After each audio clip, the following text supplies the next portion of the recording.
da palavra nessa manhã. Eu quero ser instrumento de Deus para falar a essa igreja que o Senhor tem dado privilégio a Débora e a mim de liderarmos já por tantos anos. Querendo Deus, no mês de março completaremos 43 anos de pastoreio dessa igreja, e eu quero, a partir de agora, todo ano comemorar, porque eu sei que tenho mais passado do que futuro.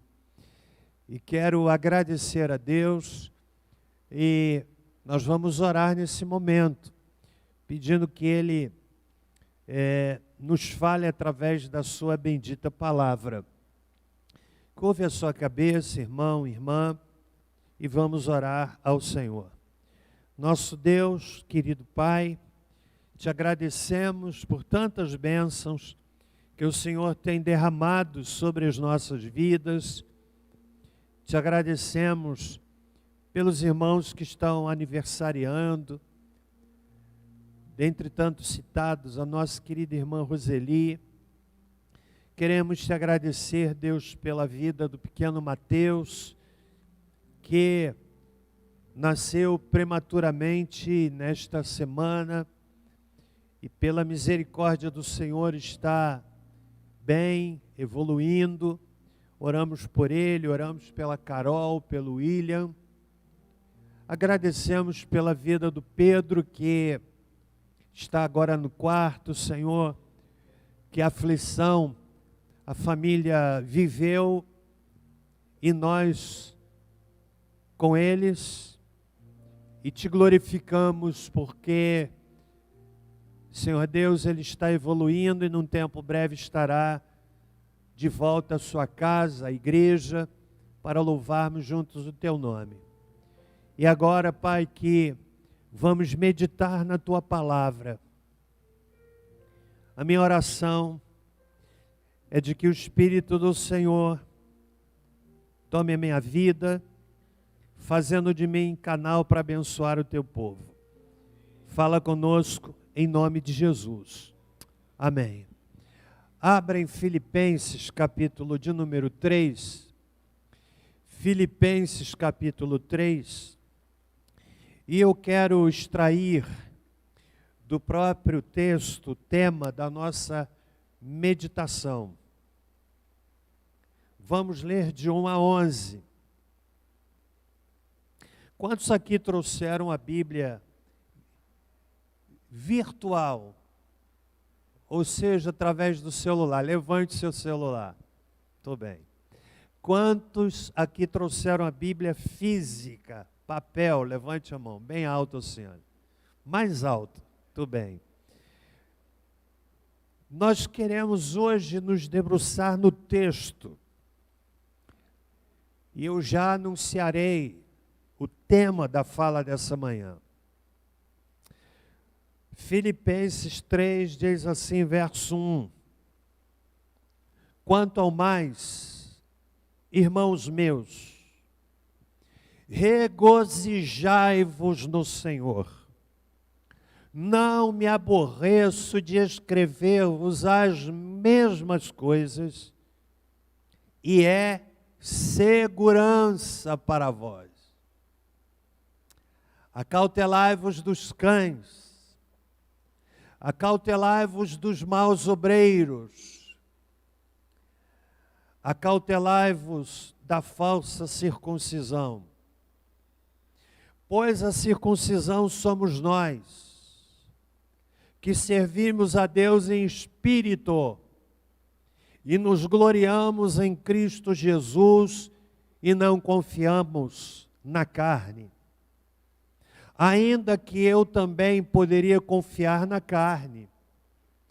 Se algum outro pensa que pode confiar na carne, eu ainda mais. Circuncidado ao 8º dia, da linhagem de Israel, da tribo de Benjamim, hebreu de hebreus, segundo a lei, fariseu, segundo o zelo perseguidor da igreja, segundo a justiça que há na lei irrepreensível, mas o que para mim era lucro, considerei-o perda por causa de Cristo.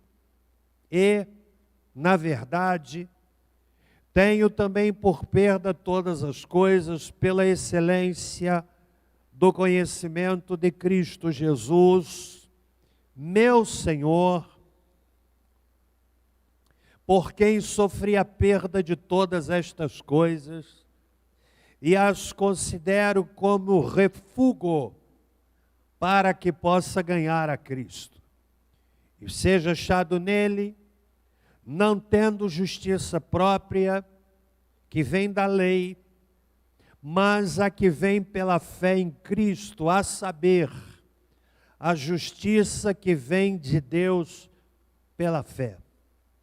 Desejo conhecê-lo e o poder da sua ressurreição e a comunhão dos seus sofrimentos, conformando-me com ele na sua morte, para ver se de alguma maneira posso chegar à ressurreição dentre os mortos.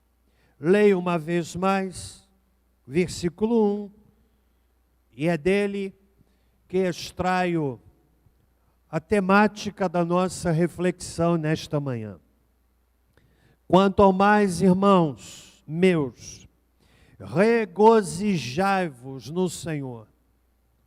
Não me aborreço de escrever-vos as mesmas coisas, e é segurança para vós.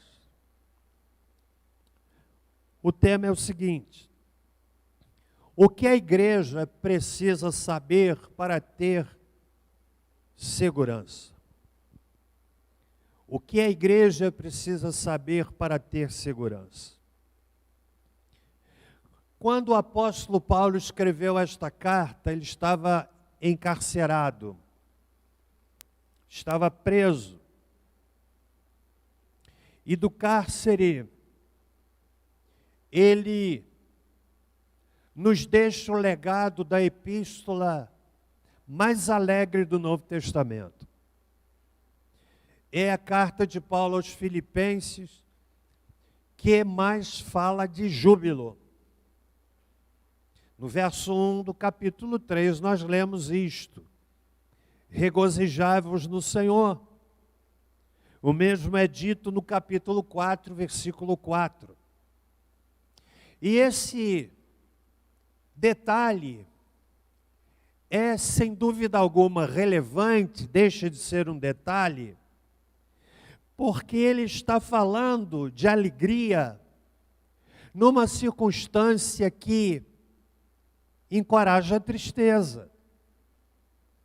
Ele fala de celebrar num contexto que leva à queixa. Ele fala de júbilo num contexto que poderia gerar abatimento. Regozijai-vos no Senhor, é o que ele diz. E Paulo, nesse texto, irmãos, faz esta extraordinária afirmação: não me aborreço de escrever-vos as mesmas coisas, e é segurança para vós. Ao longo da história, a Igreja de Cristo sempre enfrentou ameaças. Ameaças de fora e ameaças de dentro. Paulo, o apóstolo, sempre mostrou preocupação com estas ameaças, sobretudo aquelas que são oriundas de dentro e que afetam os crentes e que prejudicam a igreja. Não me canso de escrever as mesmas coisas. Poderia ser uma outra tradução do verso 1. Pois é segurança para vocês. Paulo era apaixonado pela igreja. vivia para ela, amava a Cristo e dedicou a sua vida para servir a igreja de Cristo. Que zelo, que comprometimento. Para os irmãos terem uma ideia dessa verdade, venham comigo, por favor, na segunda carta de Paulo aos Coríntios, capítulo 11. Quando o apóstolo Paulo, neste texto, transpira essa preocupação com a igreja. E ele diz assim, segundo aos Coríntios 11, verso 1. Oxalá, ou quem dera, quisera, me suportasseis um pouco na minha insensatez. Sim, suportai-me ainda. Agora, olha o que Paulo diz, irmãos. Estou zeloso de vós com zelo de Deus. Tenho-vos preparado para vos apresentar como uma virgem pura ao marido, a saber, a Cristo.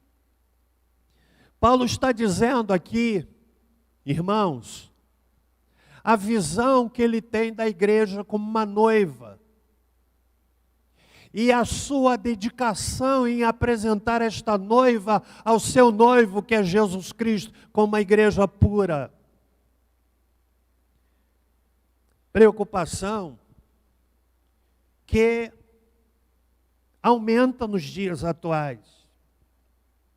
Sobretudo quando consideramos, irmãos, uma absurda invasão do mundo na igreja.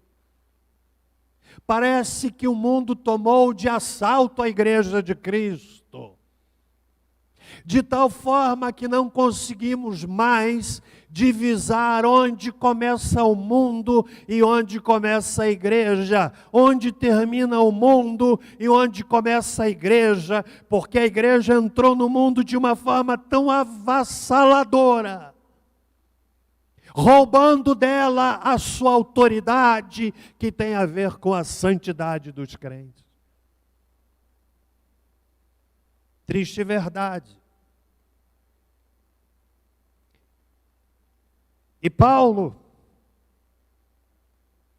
que parece já pretendia encerrar a carta aos Filipenses, mas parece que algo sobre o qual nós não temos informações o leva a alertar os seus leitores de uma forma enfática, dizendo: não me aborreço, não me canso de escrever-vos as mesmas coisas.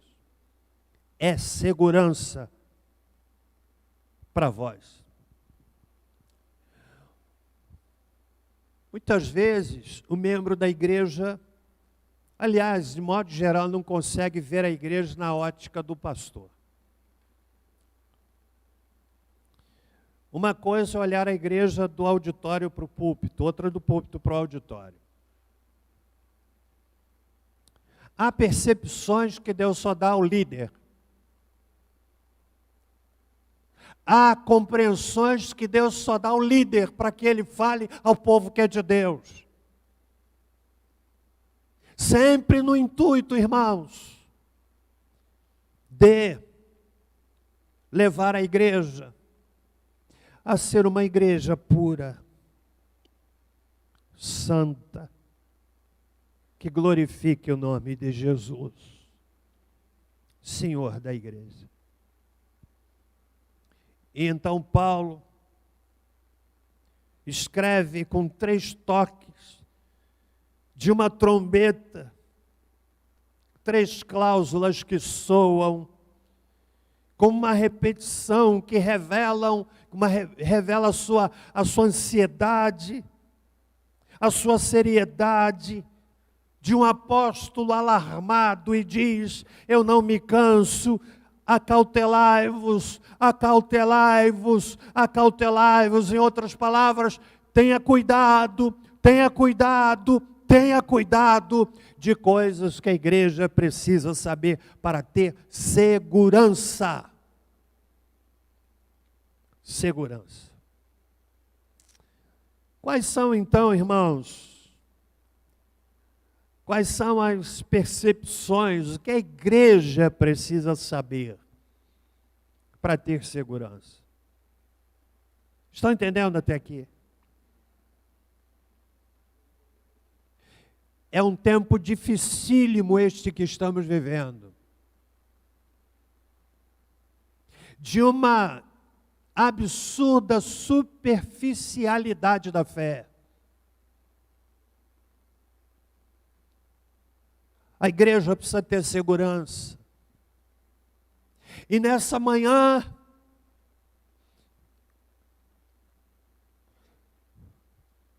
que o Espírito Santo de Deus me use para ser a boca dele, para falar ao seu coração, para que a igreja tenha segurança.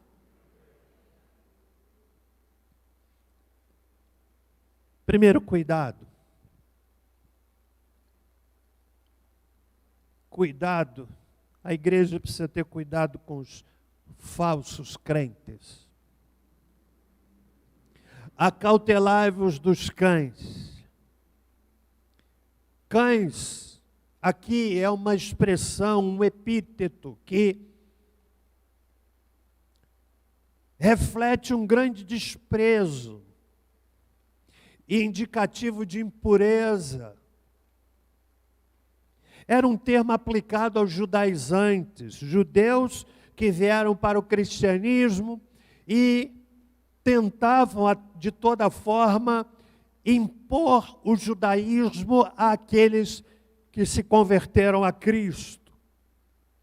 Homens que insistiam na circuncisão como essencial para a salvação. É a tipificação do crente falso.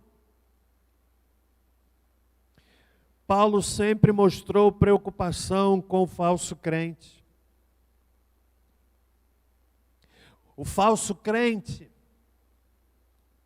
que aderiu a uma religião, mas não passou por uma transformação, porque evangelho, irmãos, é mudança de vida.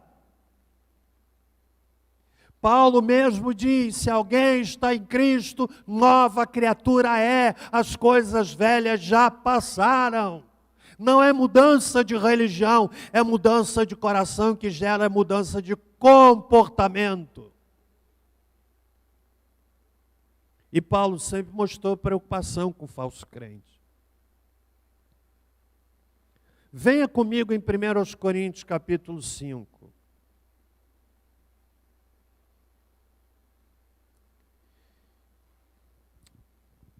Na igreja de Corinto,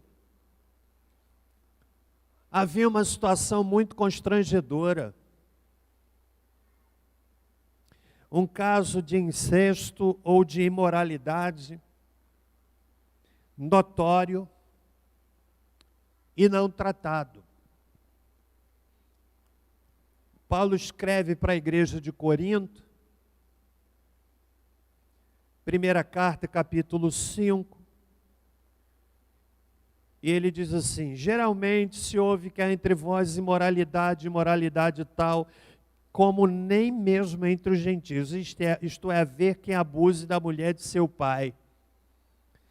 Parece que era uma situação de alguém que mantinha intimidade com a sua madrasta. E quando Paulo diz, geralmente se ouve que há entre vós, é porque era um fato não escondido, um fato notório, mas que encontrou uma igreja que não reagiu de forma contundente. Estás inchados, e nem ao menos vos entristecestes para que fosse tirado do vosso meio quem cometeu tal ação.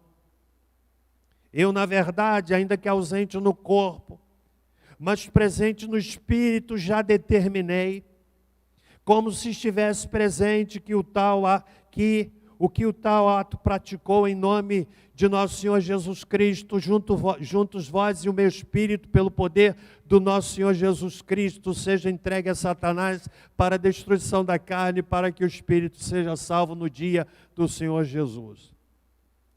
Agora olha o que Paulo vai dizer. Não é boa a vossa jactância. Não sabeis que um pouco de fermento leveda toda a massa? O falso crente influencia. O indivíduo que tem um pé na igreja e outro no mundo, ele influencia. Por que é que o pastor precisa falar sobre santidade? Por que é que o pastor precisa pregar sobre o pecado? Por que é que o pastor precisa pregar para que a igreja seja uma igreja pura, como a noiva de Cristo? Primeiro, porque é bíblico. Segundo, porque fortalece aquele irmão, aquela irmã que tem lutado para ter uma vida santa. Ele prossegue: lançai fora o fermento velho, para que sejais uma nova massa, assim como sois sem fermento, pois Cristo, nossa Páscoa, foi sacrificado por nós. E mais adiante, meus irmãos, o apóstolo Paulo diz o seguinte, no versículo de número 9: já por carta vos escrevi que não vos associeis com os que se prostituem. Preste bem atenção. Com isto não quero dizer propriamente com os ímpios deste mundo, ou com os avarentos, ou com os roubadores, ou com os idólatras. Nesse caso vos seria necessário sair do mundo. Mas agora vos escrevo que não vos associeis com aquele que, dizendo-se irmão, for devasso, avarento, ou idólatra, ou maldizente, ou beberrão, ou roubador, com o tal, nem ainda com mais. Paulo está dizendo que uma coisa é lidar com ímpio, roubador, maldizente, beberrão. Outra coisa é lidar com aquele que se diz irmão e é maldizente, roubador, beberrão, ladrão e vai por aí afora. Como ele diz, não dá para pedir para vocês saírem do mundo, mas esse aqui, fuja dele. Sabe por quê? Porque influencia. Influencia. E não é raro, muitas vezes, sabermos de indivíduos que estão em comportamento biblicamente errado e em nome do amor sacrificamos a verdade. Não, porque precisamos amar, é verdade, mas precisamos confrontar em amor. Compreende? Então, irmãos, Paulo diz em Filipenses, texto inicial: acautelai-vos, cuidado com o falso crente. Cuidado. Nosso país tem vivido um crescimento numérico do segmento chamado evangélico. As igrejas se multiplicam. Em todo canto abre-se uma igreja, com as mais variadas compreensões. Mas será que esse crescimento numérico tem sido seguido por uma transformação de vida? Meus irmãos, eu dizia ali aos professores da escola dominical, transmitindo a eles algumas compreensões sobre o ministério de ensino de Jesus, eu dizia para eles que o ensino de Jesus e o ensino religioso não é para encher a cabeça da pessoa de conhecimento. É importante informar. Mas o ensino religioso, a pregação, para além de trazer informação, ele tem o propósito de provocar formação, ou mais do que isto, transformação. Mudar a vida. O que eu lhes prego nesta manhã, não obstante as limitações, tem o propósito de levar essa palavra a entrar no seu coração e fazer com que você saia daqui desafiado a ser um crente melhor, a ser um esposo melhor, a ser um pai melhor, a ser uma esposa melhor, a ser um filho melhor, a ser um empregado melhor, a ser um patrão melhor. Então a mensagem tem o propósito de provocar mudança. Transformação. Entende? Porque se não houver transformação, irmãos, é um encontro rotineiro. Eu oro para que o Espírito Santo pegue esta palavra e me aperte, me ajuste, como nós ajustamos um parafuso frouxo, mas que faça o mesmo com você. E se você, irmão, sair daqui incomodado, a palavra terá cumprido o seu propósito. Entende? Sair daqui pensando, não tenho sido um bom marido. Porque o pecado cega, anestesia o indivíduo, o faz insensível, esconde dele as consequências que são inevitáveis. A semente você pode escolher, o fruto não, é compulsório. Então Paulo diz que era segurança para a igreja. Cuidado com os cães. Cuidado com o falso crente. Confronte. Às vezes as pessoas, eu acho que a nossa igreja já aprendeu isso.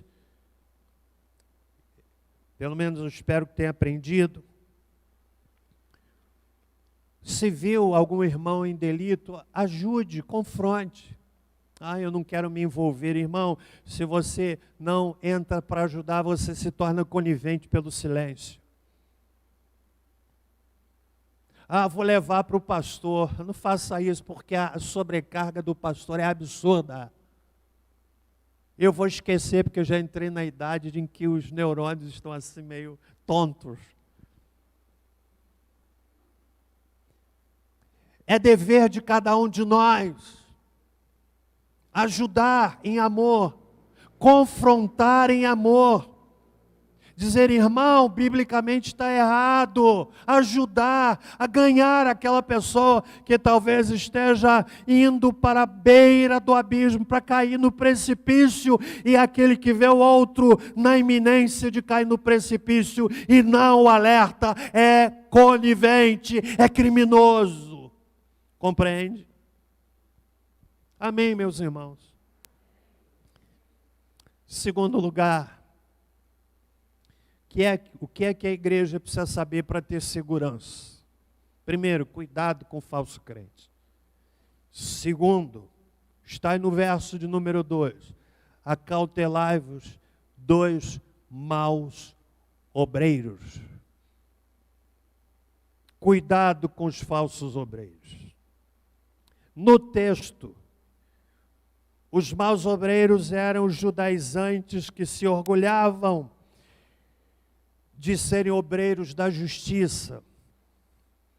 Paulo os descreveu como obreiros da iniquidade.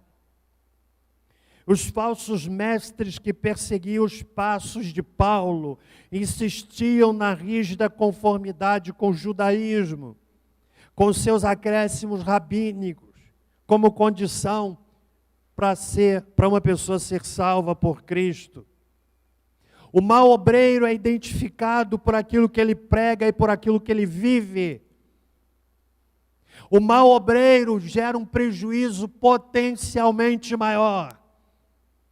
Às vezes, eu ouço pessoas dizerem assim, pastor, que pastor Celso, a gente não ouve nada dele.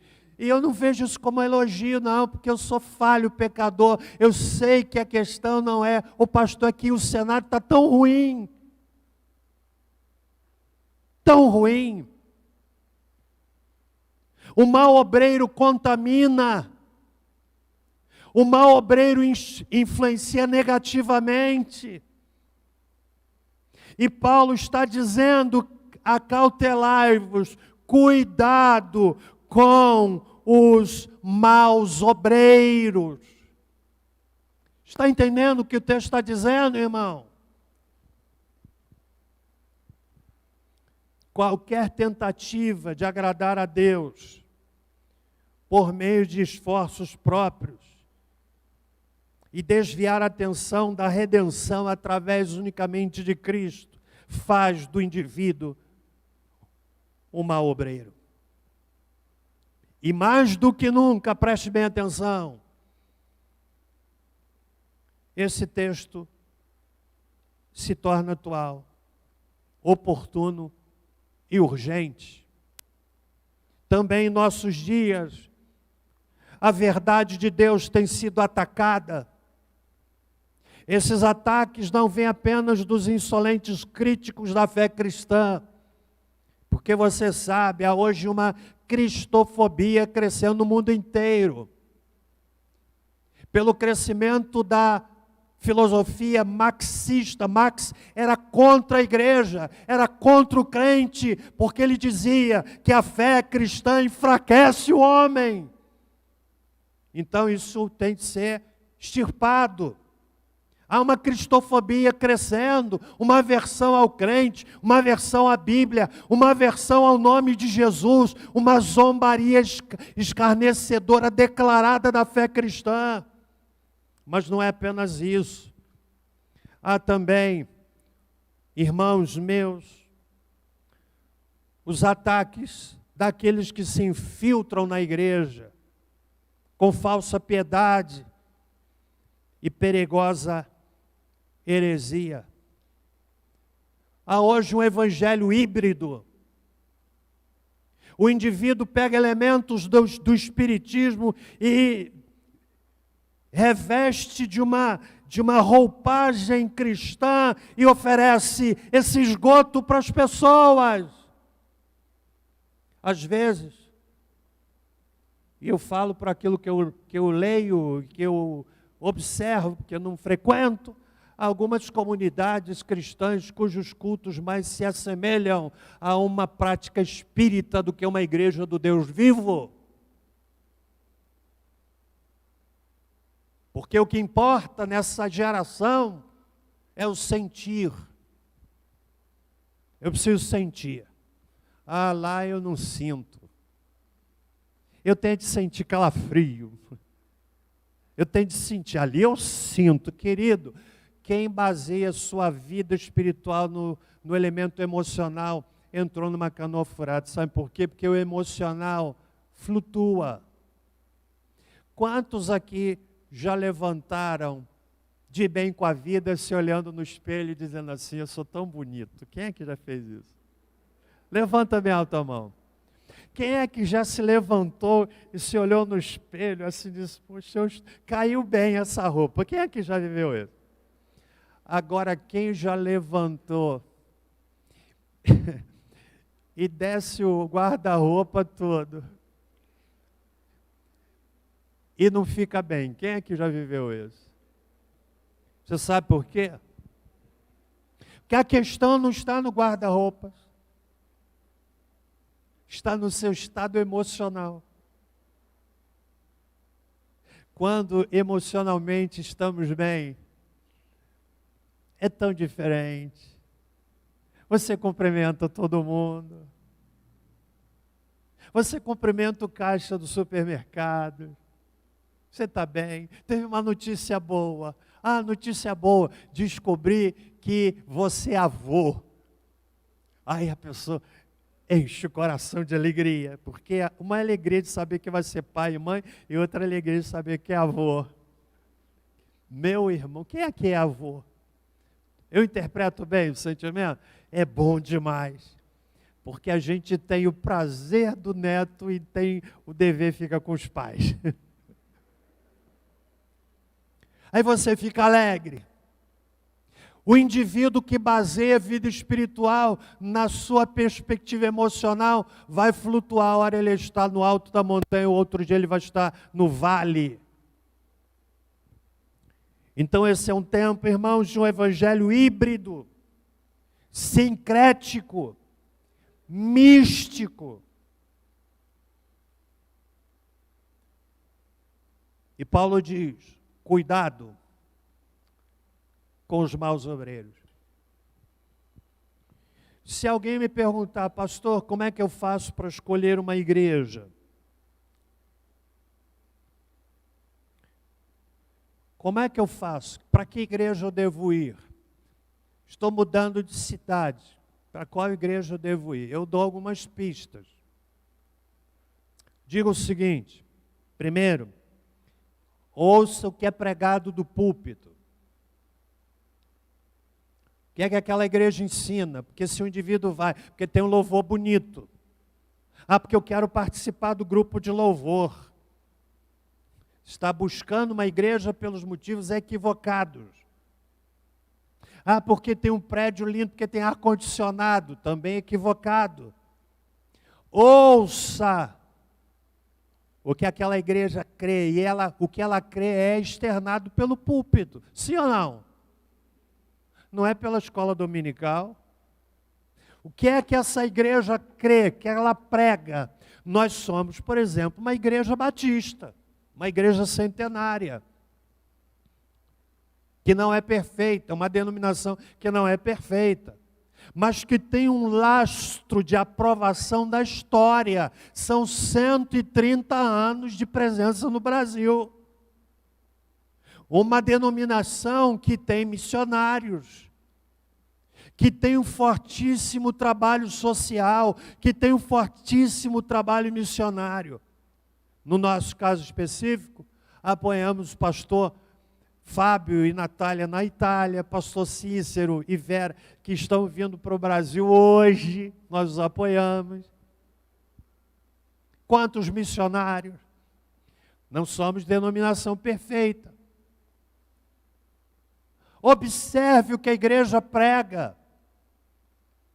Não seja tolo de decidir algo tão importante sem levar em conta o que é mais importante. A mensagem daquela igreja aponta para Cristo, fala de Jesus, me encoraja a ter uma vida santa, me encoraja a ter os negócios corretos, me encoraja a ser um bom marido, uma boa esposa, um bom filho, por aí afora.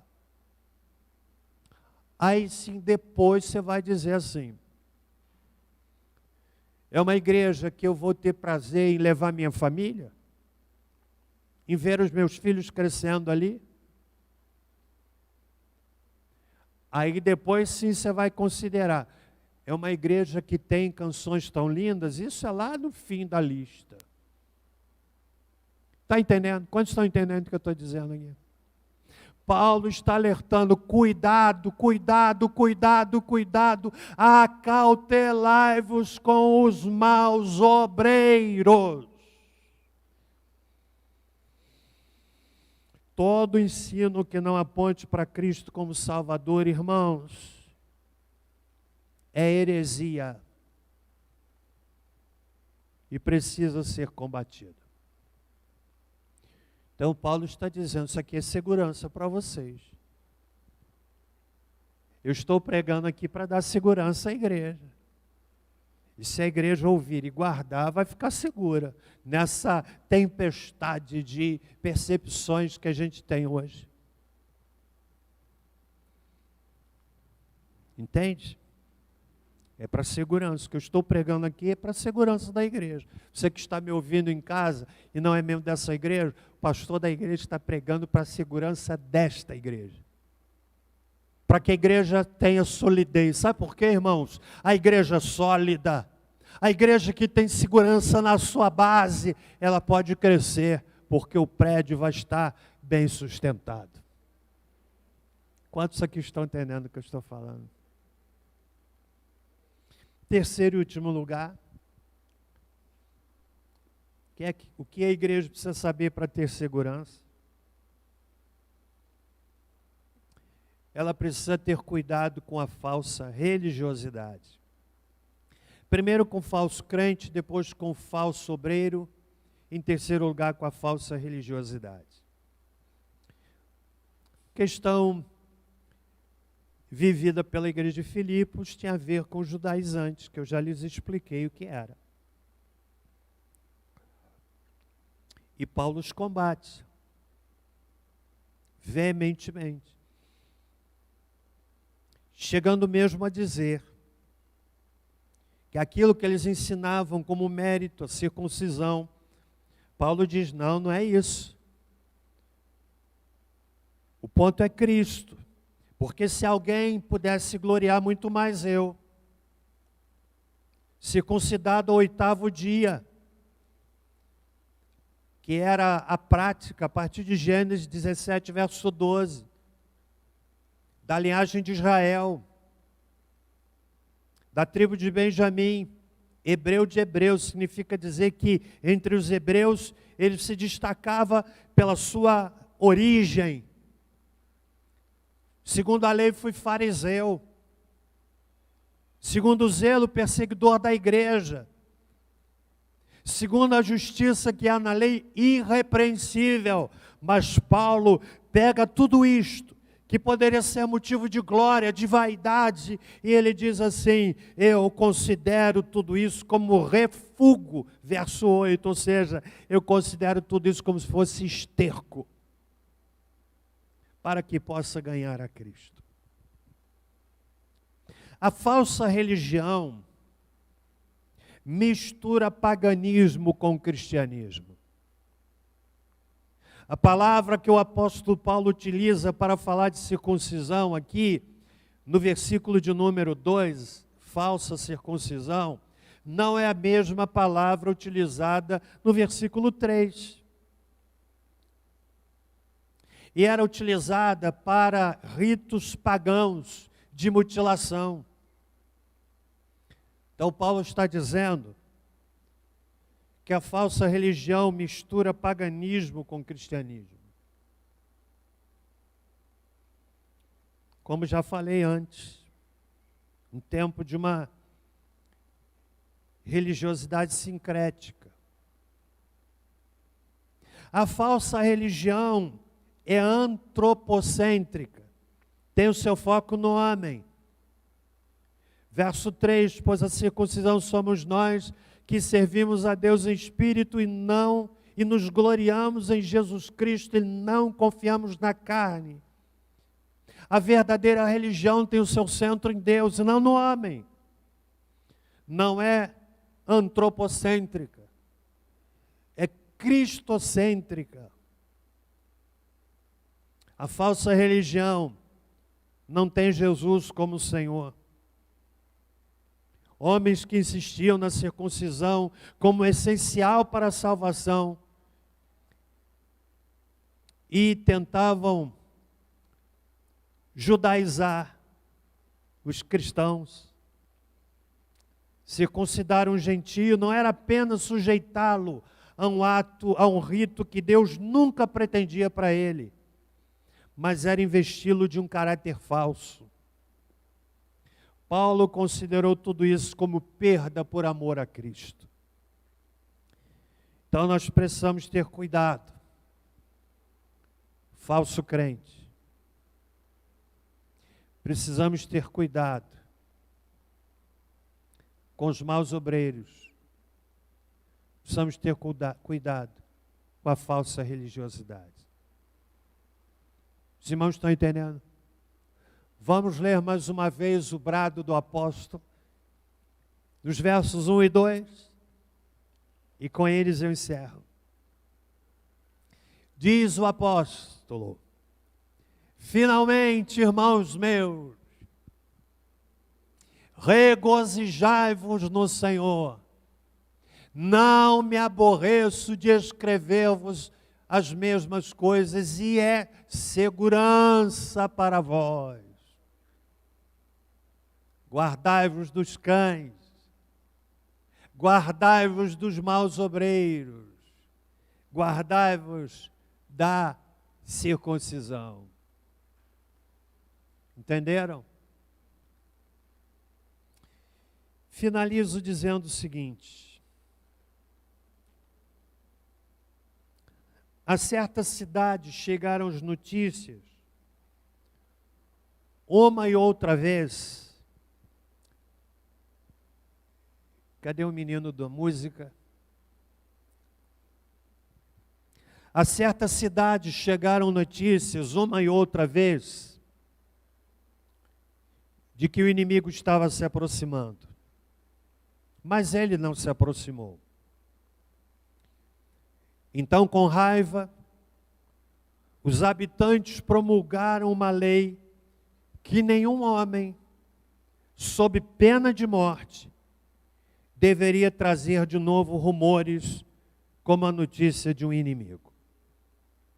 Não muito tempo depois, o inimigo veio de fato e sitiou, assaltou e saqueou a cidade, e das ruínas, da qual nada restava senão o seguinte epitáfio proverbial. Ou seja, da cidade devastada pelo inimigo, restou uma placa que dizia: aqui estava uma cidade que foi destruída pelo silêncio, que foi destruída porque não alertou, e que foi destruída porque não se deixou alertar.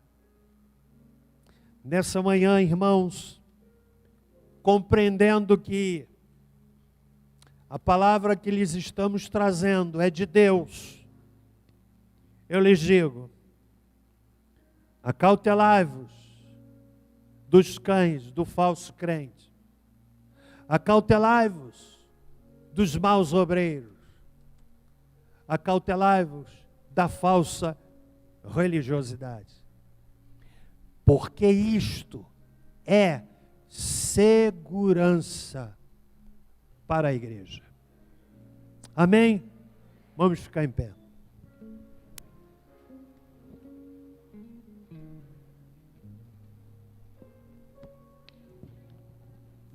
Você foi abençoado nessa manhã? Sim ou não? Foi abençoado? Que esta palavra penetre profundamente nos nossos corações. Senhor nosso Deus, que alerta fortíssimo, que emana da Tua palavra na instrumentalidade do nosso irmão, o apóstolo Paulo, que, investido de um zelo extraordinário pela igreja do Senhor, alertou a igreja em Filipos, deu um brado trino, repetido 3 vezes: acautelai-vos, acautelai-vos, acautelai-vos, é para a vossa segurança. Ó Deus, que esta palavra seja acolhida no coração desta comunidade, que nós a recebamos para a nossa segurança, para a segurança da igreja num tempo tão conturbado, num tempo tão confuso. E nós oramos para que o Senhor nos leve à compreensão de que a igreja é a noiva de Cristo e que ela precisa ser apresentada ao seu noivo, que não tarda, de forma pura, imaculada, incontaminada. Ó Deus, ajuda-nos e que saiamos daqui incomodados, desafiados a sermos crentes melhores, pessoas mais dedicadas, O mundo precisa disto. O mundo geme precisando desta presença dos teus servos e servas. Pai, ajuda-nos. Que agora o amor de Deus, nosso Pai, a graça salvadora de Jesus Cristo e que a doce consolação do Espírito Santo conosco sejam e com todo o povo de Deus, pela face da terra espalhado, desde agora e para todo sempre. Amém e amém. Deus abençoe. Se Deus abençoou você, dê uma bonita salva de palmas a Ele.